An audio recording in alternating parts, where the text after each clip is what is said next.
Hey guys, it's Nicholas here from upgradethelife.com. And in this video, as you can see, I'm not alone. I have a special guest. Her name is Abby, and we're going to talk about some amazing stuff. This video will be about how you can persist even if you see no results and no changes happen. We also recorded another video on her channel, which is about free will, willpower, and self-concept. We had an awesome conversation, so definitely make sure you check that out. You check out her channel. She talks about amazing stuff about Neville, the law of assumption, self-concept, science, and she puts everything together in awesome videos. So make sure you check her out. She has an amazing YouTube channel.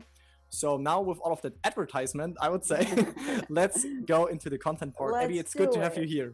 Yeah, thank you for sharing me with your community. I'm excited to have this conversation with you. Of course, of course. So we want to talk about persistency, right? And the first question that we want to cover is, what would you say is persistency and staying persistent actually? What does it come down to? What does it actually mean? Yeah, great question. In some of my other videos on my channel, I like to use etymology, which is essentially the study of words, like where does this word come from? You might be thinking, what are we talking about etymology for? But I looked up the original definition, which comes from Latin, which I won't try to pronounce it and butcher it, but essentially it means to continue to hold, continue steady and firm. So basically, if you're going to have a state, you're going to continue that and stay steady and firmly rooted in that state. So to persist, and like Neville talks about, in that wish-fulfilled state, living in the end, to persist in that is to hold steady, to continue it. And that is as simple as that is. I think that there's a lot of misconceptions that it's something that they do, and then they, like, at one point, it's like, it's a hard thing, because if it's hard and it's difficult and there's resistance, there's going to be two different spots, right? Where you are now and where you want to be. And it's like people want to go over and they're persisting, but it's almost like, well, when can they come back? Well, if that's the idea, they're going to go back to their old state, and that's not persisting. And persistence doesn't need to be difficult or hard. It just means to continue. Yeah, totally agree. Totally agree. And that's also, I think, what Neville said when he meant you cannot serve two masters, but you cannot serve two states of consciousness. Either you are in the current state, or either you are in this new state. You persist in this new state that you want to see reflected back to you on the outside.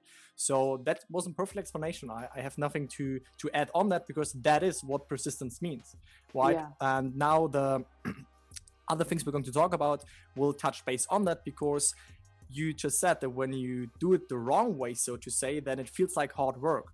So this question would be like, why would you say that people struggle to persist? What comes up that makes them struggle?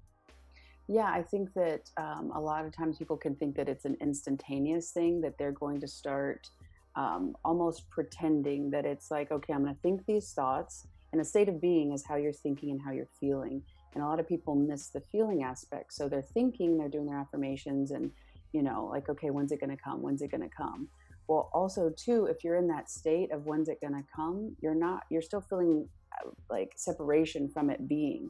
So if you're living in the wish fulfilled, living in the end, you already feel that feeling. You're already experiencing that existence. So you won't be thinking, when's it going to come? Because internally it's already happening. If something's really worth it, it needs to be really hard. I need to work really hard so that I can get. That's like a transactional. We learned that, I think, in a lot of relationships early on in our life. So if we have that mindset that we have to suffer to get what we want, then that also can be tied up in that. And again, like, we can't have it until it's expressed in the outside world. But according to Neville and his teachings, we'll never see in the outside world until we are it. It is just reflecting us. And I use the mirror a lot because everyone sees a mirror, at least on a somewhat common basis. But yeah, if you're looking for the mirror to smile at you, you're looking for all the goodness and abundance in life, and that's represented by a smile, and you're just staring blank face awkwardly at the mirror and you're waiting for it to smile, it seems silly that the mirror would smile and then you smile. You have to be the origin. You are the cause to the effect. Your imagination, you being in the wish fulfilled, is what's going to reflect that back. So yeah, that idea that they're waiting for outside, because then it's like chasing your shadow. Like, you'll always be running after it because you're never in it, and that's, I think, where that idea that's really hard to do. Yeah, I can totally agree. It's like I would say, when people only look what is there right now, and they see like, oh, like, my desire is not there yet, there are no changes externally, and they set this as their new standpoint, or they say, oh, it's not working, I'm doing something wrong, my results don't show up. That's why, yeah, they let this throw them back into their old state or into their current state without realizing that they just need to keep their internal state like unpolluted, like you said. Yeah. Right? You need to only actually care about your inner state, not essentially like care, but not focus so much about what's going on in front of you, just keeping this internal state high. And I can totally give a good example about the wealth or like financial situation, right? Many people, they also want to manifest more money, more wealth in their life. And they right now maybe earn like, let's say like $2,000 per month. Let's just take this as an example. And their desire is to go to this special number of 10K. Right? A lot of people I speak with in this community, they have this desire of 10K per month. But they have to understand that 10K per month is a completely different state of consciousness, a completely different like way of perceiving things than earning 2K.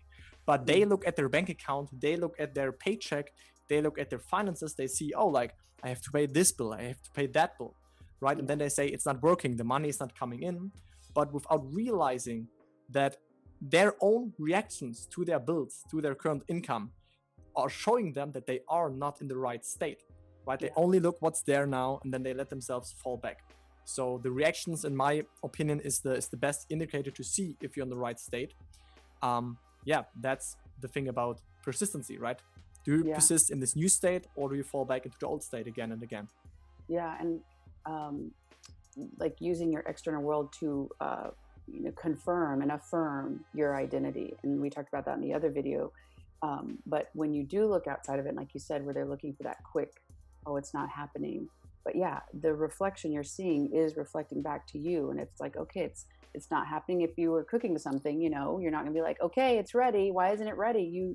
It needs its time, right? And sometimes it depends on the depth into your subconscious that it's getting. And subconscious is a feeling mind. So if you're feeling it to be true, the quicker it's going to be reflected back to you.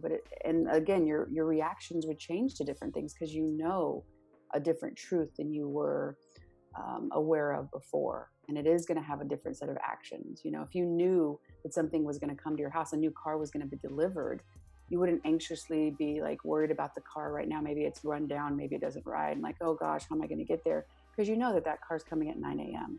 Now, we don't have that ability necessarily to know exactly the time, because the universe does have its own unique way, and a lot of times brings it to us better than we could have ever imagined. It's like, oh wow. So leaving that space, because it is a collaboration, and yes, you have this idea, you set that intention out, strong emotion, and that vision, and then you get it back. It's not going to be, sometimes it's not exactly, sometimes it's better. And so just having that space and that faith, faith basically persists. You're going to continue in the faith until it's reflected back. And that's as simple as it is. And people have difficulty because it can sometimes, difficulties happen, but it's about remaining faithful to yourself and not abandoning yourself. What you truly want. Yes. That's right. And there are two quotes that just came to my mind on that. The first one is that what Neville said, persistency is the key for change in life. That is one, right? So we need to, this is a huge thing, persistency. Many people, they underestimate it, right? And that's why it feels like hard work for them, because they don't really know what persistency actually means, what we just covered and talked about. And the other thing is that faith is loyalty to the unseen reality, right? So you just keep being loyal to what your imagination already showed you, to what actually already exists as a possibility that is already there, and you can manifest it as long as you keep your faith in that reality, in this state of consciousness. So perfectly described. Maybe to end this, or maybe if you have some last thoughts on how people can practice this, or how people can improve their way to persist. If you have some ideas on that, then I think this would benefit our community. Because still, I think for some people it feels like hard work, but it's not supposed to be so. Yeah, and I think one example I had before, an analogy, is like when you move, like if you move apartments or you move homes, you get all your stuff and you put it in the new house, right? And it's a new landscape, there's new ways, like how you get to the bathroom, how you get to your bedroom, how you get to the kitchen, how the kitchen looks, just the same as those different states. you don't think you moved into the new place like, okay, well, when am I going to go back to the other place, or whatever the situation? You move, and realizing you're going to have faith and you're going to stay there, and you're going to, like you said too, before, about you can't serve two masters. So you're either thinking and feeling from the new state, or you're thinking and feeling from the old state. And I think that one thing that will really help is spending time in meditation. And meditation, basically, all it does is essentially get you still, and it gets you to the present moment. You're not being defined by the past. You're not being defined by worries. It helps basically get you to a lower brainwave. A lot of times when you're really stressed, people who are worried, a lot of fear, they're in a high beta brain level. And basically what that does, there's something called the heart coherence, and that's essentially when your brain and your heart are out of whack. They're not communicating. Your heart actually has more nerves going to your brain than your brain to your heart. So your heart is very powerful. And I think Neville, in different words, has talked about that, the imagination, right? The feeling comes from the heart. So spending time being quiet and really visualizing, investing in yourself, and spending time every day as much as you can with that new state. It's almost like you are building a relationship with that, right? So if it was a person and you talk to them every week and you're like, why aren't we closer, right? That would seem silly, because you have to invest and you have to do your due diligence. And no matter what's happening on the external world, remember that other state.